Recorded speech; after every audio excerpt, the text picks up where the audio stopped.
چا قسم خوړلې د خپل زنانه په باره کې زنانه ته وایي خپل خپل سره روان شي او چې روان شي دا ورته وایي چې دی الله په ذات مې قسمي سلور میاشتې مزستا خواته نږدې نه راځم.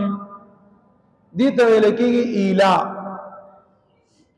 مخکې زمانه کې چې کوم مشرکان تیر شوي دي او یهودیان هغوی به خپل زنانه وله داسې تکلیف ورکو، قسم به یې خوړو چې زه به ستا خواته نږدې نه راځم، ښځې به یې طلاق هم نه ورکو او ښځې سره به یې د ښځوالۍ او تعلق هم نه ساتو.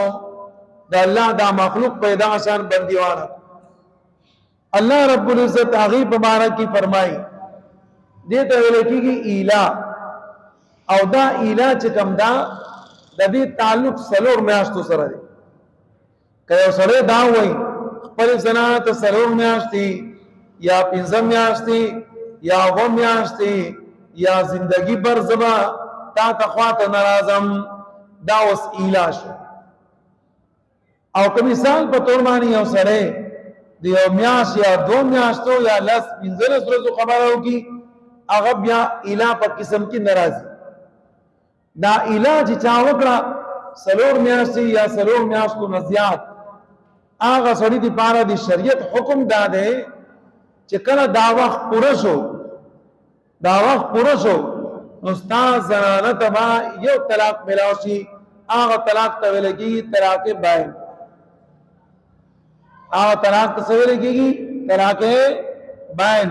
باین مطلب جدا کېدل، یعنی ته د خپلې ښځې نه ستا ښځه ستا نه جدا شو او دا ښځه بل ځای کې چې کله عدت پوره شي نو خپل واده بیا بل ځای کې کولی شي او تم چې ازادي ستا به آخر سره بیا څه کار نه. لیکن دا نه که ته بیا ووایې چې یاره زه د خپلې زنانه سره پاتې شم، هغه طلاق وشو اوس به ته نکاح کوي، ملا به راغواړي هغه به نکاح کوي، ګواهان به پکې کینی او هغې نه بعد به ته د خپلې ښځې سره تعلق قایمولی شي. که نکاح نه بغیر بیا د خپلې ښځې سره تعلق نشي قایمولی.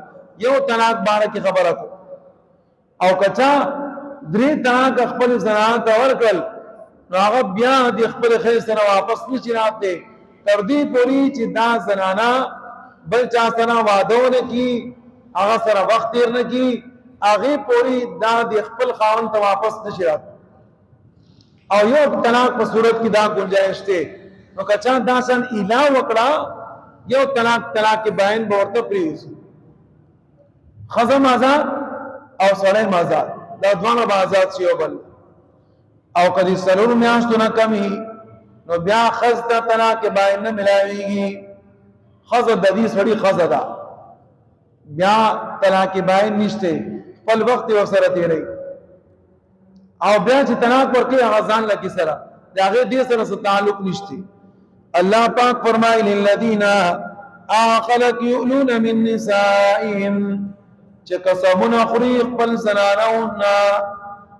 زنانو نه قسمونه خوري زه به ستا ته نږدې نه راځم.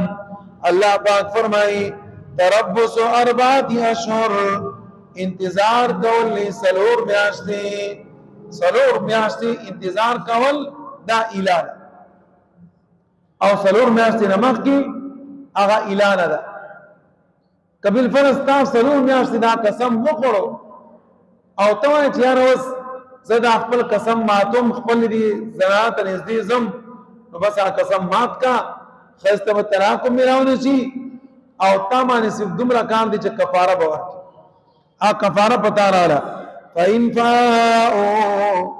فإن فاءوا الله پاک فرمایي دا سړی چې چا خپل زنانه ته ویلي زه ستا خواته نه راځم، فإن فاءوا کچرې دا سړی لاړ د خپل زنانه خسا فإن الله پس یقینا الله پروردگار غفور مهربان دی رحیم رحم کونکے دے.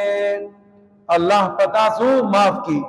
وَإِنْ عَزَمُوا الطَّلَاقَ او کچری د دې اراده طلاق ورکولو نو طلاق بوشي وخت پوره کی طلاق باین بواقع شي خزه د دې سړی نه جدا شو دا سړی د دې خزه نه جدا شو فإن الله سميع عليم پس یقینا الله پاک سمیع اوریدونکے علیم پویدونکے دے